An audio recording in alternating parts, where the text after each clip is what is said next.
भैया भैया। बहन की चीख सुनते ही साहुर बिना कुछ सोचे सूखे पेड़ के अंदर से निकलता है और सीधा उस आवाज की तरफ चल पड़ता है।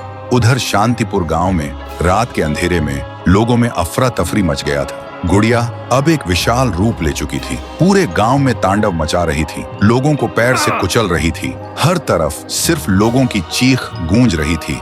पीहू अभी भी जमीन पे पड़ी होती है, उसकी रूह धीरे धीरे मिट जा रही होती है। तभी तुंग तुंग तुंग साहुर आता है और अपनी बहन को जमीन पर पड़ा देखकर उसकी आंखों से एक बार फिर आंसू टपकने लगते हैं।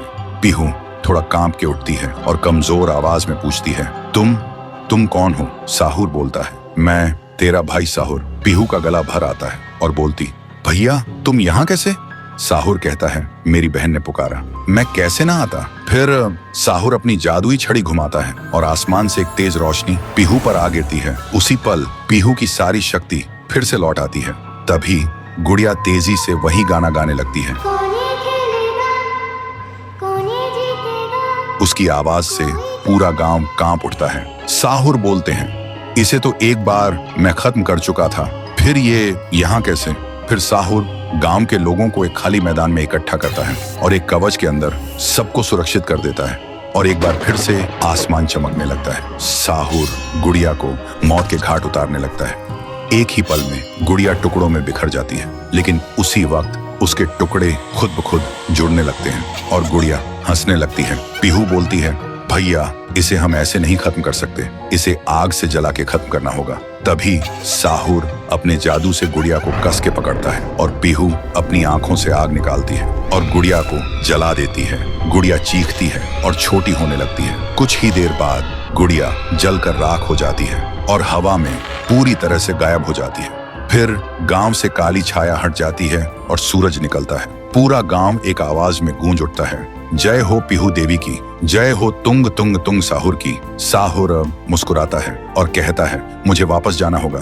पीहू भी आंखों में आंसू लेकर गांव वालों को अलविदा कहती है और एक रोशनी के साथ दोनों हवा में गायब हो जाते हैं। अब गांव वालों की आंखों में सिर्फ एक ही चीज थी, पीहू और साहुर की याद और खुशी के आंसू।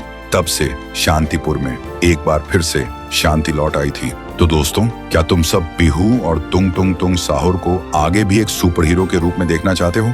अगर चाहते हो तो इस वीडियो को 3 लाख लाइक्स कराओ और कमेंट में लिखो, आगे भी चाहिए। कहानी की शुरुआत होती है एक गांव से, नाम था धारपुर। उस गांव में एक 300 साल पुराना कुआं था।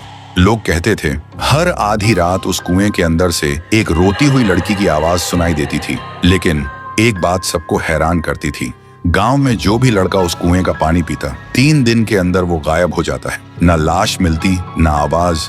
इसी गांव में शहर से एक लड़का आया था, रवि। वह छुट्टियों में अपनी नानी से मिलने आया था। उसने सुना था कि लोग अब भी उस कुएं से डरते हैं, लेकिन रवि सोचते हैं डर सिर्फ अंधविश्वास है और कुछ नहीं। एक दिन धूप में घूमते हुए रवि को प्यास लगी और बिना किसी से पूछे वो सीधा उस श्रापित कुएं से पानी पीने चला गया। जैसे ही रवि ने कुएं में झांका, उसकी आंखों के सामने कुछ सुनहरा चमका और पानी में एक लड़की का चेहरा दिखाई दिया, रोता हुआ, आंसुओं से भरा हुआ। रवि घबरा गया और तुरंत वहां से भाग गया। उस रात उसे नींद नहीं आई। हर वक्त लगता कोई उसे देख रहा है और बुला रहा है। अब उसे भी डर लगने लगा था। फिर सुबह रवि ने एक बुजुर्ग से पूछा, दादा ये गांव का कुआं इतना डरावना क्यों है? बुजुर्ग हाँफते हुए बोलते हैं, बेटा ये कुआं इतना भयानक क्यों है और उस कुएं में ऐसा क्या है जो सिर्फ लड़कों को ही अपना शिकार बनाता है? आज तक इसका राज कोई समझ नहीं पाया। रवि बोलता है, तो क्यों ना हम एक तांत्रिक को बुला लें जो इस राज का पता लगा सके। फिर गांव के सभी लोग इकट्ठा होते हैं और एक तांत्रिक को भी बुलाया गया था। तांत्रिक आंखें बंद करता है और कांपते हुए कहता है, ये तो बहुत ही भयानक है। कुएं के अंदर जो भी है वो मेरे बस के बाहर है। और वो तांत्रिक तुरंत गांव छोड़ के चला जाता है। गांव वालों के चेहरे पे डर और गहरा हो जाता है, लेकिन रवि के मन में अब सवाल उठते हैं, उस दिन मैंने जो देखा क्या वो सिर्फ मेरा वहम था? और आज तांत्रिक ने क्या देखा जो डर के भाग गया? उसी दिन अमावस्या की रात थी। रवि कुएं के पास एक पेड़ के पीछे छुप जाता है। ठीक आधी रात को कुएं के अंदर से एक अजीब सी आवाज आती है और तभी कुएं के अंदर से एक लड़की बाहर निकलती है। वो डरावनी थी, लेकिन उसकी आंखों में सिर्फ दर्द था। थोड़ी देर बाद एक लड़का बाइक लेकर गांव से गुजरता है।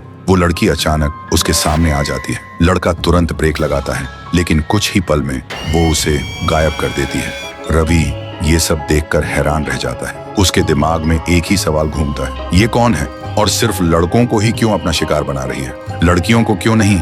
तो दोस्तों, अगर आपको पता करना है कि कुएं में वो लड़की कौन है और वो सिर्फ लड़कों को ही क्यों अपना शिकार बनाती है, तो कमेंट करो, पार्ट 2 चाहिए।